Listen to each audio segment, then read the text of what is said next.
Hey everyone, it's Jamie Greene coming to you once again from my Off the Couch program, what I refer to as an online journey into discovering your true self. And that's what we've been doing. This is week number 6 of 10. And we talked about two topics that I think come together quite nicely: commitment and ego.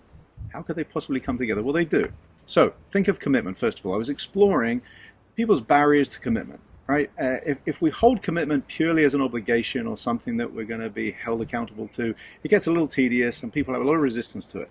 So what I talk about is find something that is purposeful for you in the commitment. Find something meaningful. Of course, being a parent is very meaningful and there's a lot of purpose in all the tedious aspects of parenting, but there's purpose in everything. You just got to find what that is that excites you, that ignites you. And then commitment is about creating momentum and having productivity, and from there we have a sense of accomplishment and we start building a sense of self-worth and having integrity and all those things. So it's really important that we don't just look at commitment as some kind of obligation.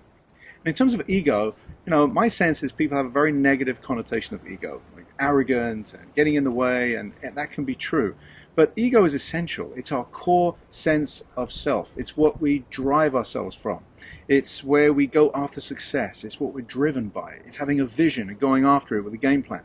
Now, I've always said that having a big ego is not a problem, provided your commitment is always one step ahead of your ego, what we call commitment before ego, as opposed to letting your ego be the thing that drives you and all this entitlement, and I'm the leader and you guys have to listen to me. It's all nonsense.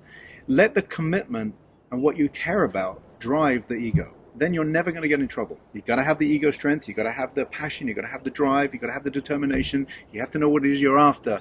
But make sure what you're committed to is always one step ahead of that. So if we are in leadership, many of you watching this are, make sure that the people that you lead and what you stand for and why they're following you is really what's driving you. Your care, and you're taking care of them, and you're looking out for them, and you're supporting them to win. Make sure that is what's driving you, and not the need to be in charge, not the need to be acknowledged for being the leader. That's just a lot of insecurity, to be honest. And bullying and intimidating, that's not something that people are going to be inspired by.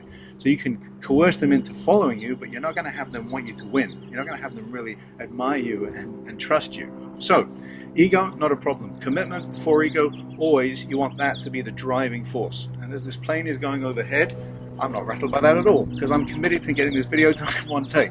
So, as always, make sure as you continue to listen to these little tidbits, we're going to be doing a 10-week course. This is number 6 of 10. You can just get ready for the next online course. For those of you who haven't started my Off the Couch program yet, it's coming on Sunday, May 4th. So look for that on my website, www.jamiegreene.com.